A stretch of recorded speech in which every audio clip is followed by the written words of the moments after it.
Good afternoon 7th class. आज मैं आपको हिंदी फर्स्ट में चैप्टर 13 भारतीय संस्कृति पढ़ा रही हूँ। तो हमारी भारतीय संस्कृति का जो इतिहास है वो बहुत ही पुराना है।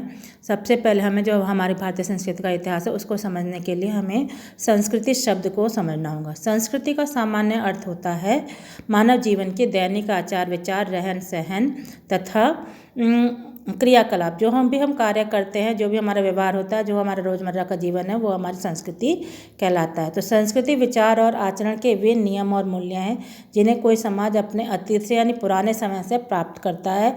अतः कहा जा सकता है कि हम अपने अतीत से या विरासत में के रूप में प्राप्त करते हैं। दूसरे शब्दों में हम कह सकते हैं कि संस्कृति एक विशेष जीवन शैली का नाम है। जो भी हम जीवन शैली में रहते हैं वो हमारी संस्कृति कहलाती है। प्रायः सभ्यता और संस्कृति को एक ही मान लिया जाता है, परंतु इनमें भेद यानी अंतर है। सभ्यता का अनुमान भौतिक सुविधाओं से लगाया जा सकता है, जबकि संस्कृति के आचार विचार पक्ष की प्रधानता होती है। इस प्रकार सभ्यता को शरीर माना जा सकता है तथा संस्कृति को आत्मा।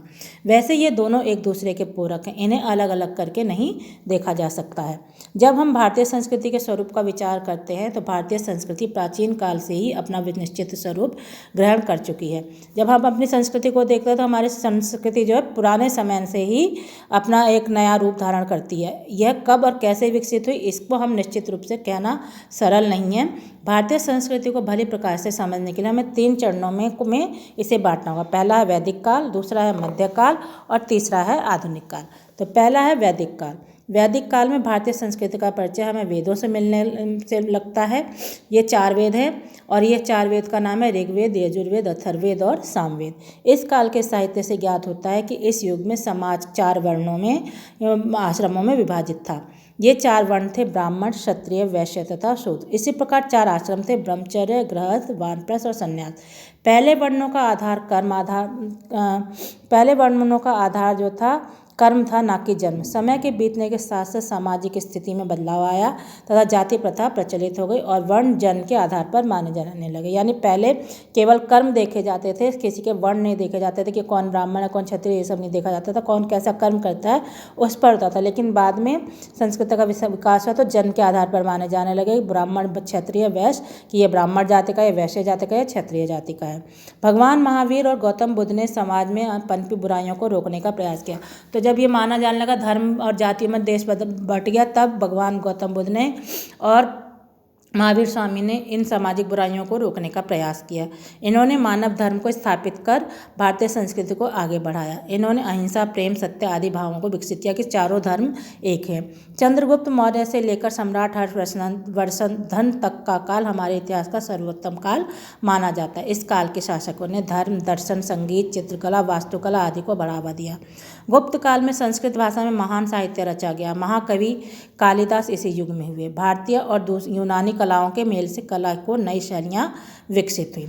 दूसरा काल है मध्यकाल। इस काल में इस्लाम धर्म के आ जाने से नई संस्कृति ने जन्म लिया। यानी इससे पहले हिंदू धर्म था, ब्राह्मण, क्षत्रिय, वैश्य, लेकिन इसके बाद जो मध्यकाल था उसमें मुस्लिमों ने आकर हमारे देश पर आक्रमण कर लिया था मुगलों ने। तो उस समय से हमारा जो काल हो गया इस्लाम धर्म आ गया मध्यकाल में, और इसमें इस्लामिक संस्कृति ने जन्म लिया। समाज अनेक जातियों और उपजातियों में बट गया।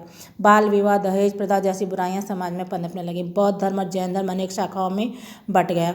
इन विषम परिस्थितियों में अनेक संतों ने भक्ति आंदोलन चलाया। दक्षिण में आड्यार तथा आलवार भक्तों ने भक्ति की धारा को प्रवाहित किया। रामानुजाचार्य तथा वल्लभाचार्य ने उत्तर भारत की यात्रा की। ईश्वर भक्ति 2 रूपों में बट गई, सगुण और निर्गुण। आगे चलकर तुलसीदास, सूरदास, कबीर, नानक, रैदास, जायसी आदि संतों सूफियों ने अपनी वाणी के द्वारा भारतीय संस्कृति को समृद्ध किया। बंगाल में चैतन्य महाप्रभु, पंजाब में गुरु नानक देव, राजस्थान में मीराबाई, महाराष्ट्र में संत ज्ञानेश्वर तथा दक्षिण में संत तिरुवल्लुवर जैसे महापुरुषों ने भारतीय संस्कृति को अपनी वाणी से सींचा। यानी मध्यकाल में मुगलों के आ जाने के बाद जो हमारी संस्कृति का हनन हुआ था उसको इन कवि और संतों ने आगे बढ़ाने की कोशिश की। तीसरा काल है आधुनिक काल, जो हमारा चल रहा है। इसी काल में अंग्रेजों का आगमन हुआ। मुगलों के जाने के बाद अंग्रेजों का आगमन हुआ। अंग्रेजी शिक्षा का प्रचलन हुआ। इस काल में समाज में फैली बुराइयों और अंधविश्वासों को दूर करने के लिए अनेक अभियान चलाए गए। बंगाल में राजा राम मोहन राय ने इस काम की पहल की। उन्होंने